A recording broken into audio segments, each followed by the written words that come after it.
I really value the work that the group was and is doing and saw how necessary it was and continues to be. When I heard about the group forming, I jumped at the chance to join the crew and contribute towards such crucial work in increasing representation, creating learning opportunities, and most importantly, providing safe spaces for LGBTQIA+ identifying people. When I started my degree, I was a bit worried about any potential transphobia that I may experience on either my course at university or perhaps in the clinical environment on placements. However, I found that the LGBTQIA+OT group has been such a supportive network.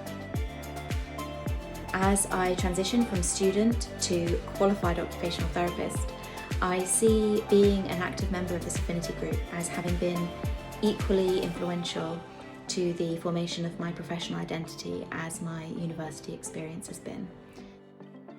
Having watched on eagerly as the Association of Occupational Therapists of Ireland, as well as the Chartered Society of Physiotherapists, began to promote inclusion of the LGBTQIA+ community within their professions, I think it's fair to say that a fair few of us occupational therapists felt particularly disappointed.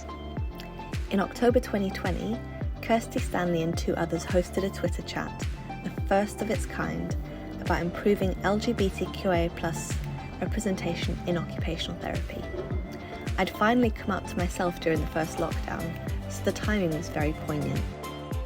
I started a group along with the other founding members because for me personally, when I started my studies, I felt that there was something missing in terms of representation for OT students with a different gender or sexual identity, but I also saw that there was a lot of work to be done in the wider OT world in terms of championing queer identities.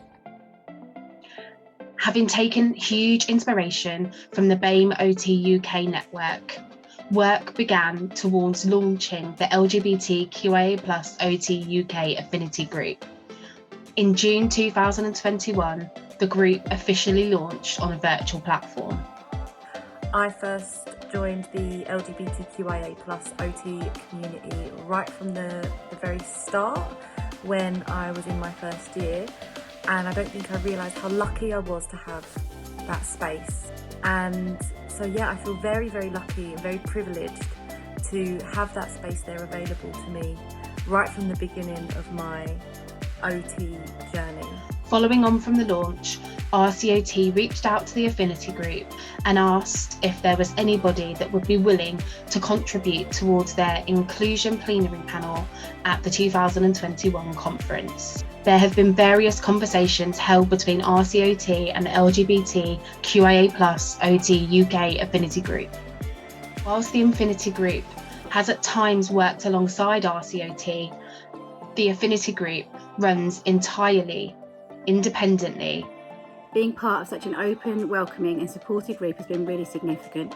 Ultimately, that sense of belonging that came from the dual perspective of working with OTs who identify as LGBTQIA+ and fully understanding the need to move the profession forward.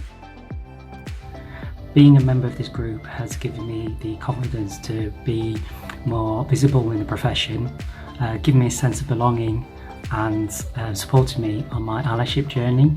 It's a group that I would encourage anyone to join.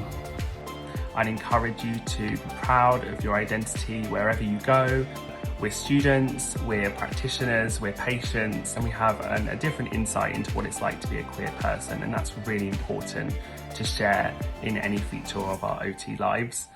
Just being in the group during my time as a student really gave me such a massive support. And I recommend that for any trans or non-binary students out there, that you get in touch and maybe come along to some of our monthly Connect meetings. Just know that I've personally found them so helpful. LGBTQIA+OT as a community has given me the courage to proudly be my authentic self in all areas of my life, including at work. The group has supported me emotionally, expanded my thinking, and it's been the source of so much queer joy. If there's one thing that the group has given me, belonging. Connection, community, belonging. For me, this space is somewhere where being myself is not just okay, but welcomed. For me, the affinity group provides a safe space. It's somewhere where I don't have to wear a mask or hide certain parts of myself. I can just be. I wish the LGBTQIA+OT had existed when I first joined our profession, but I'm very, very grateful that it exists now.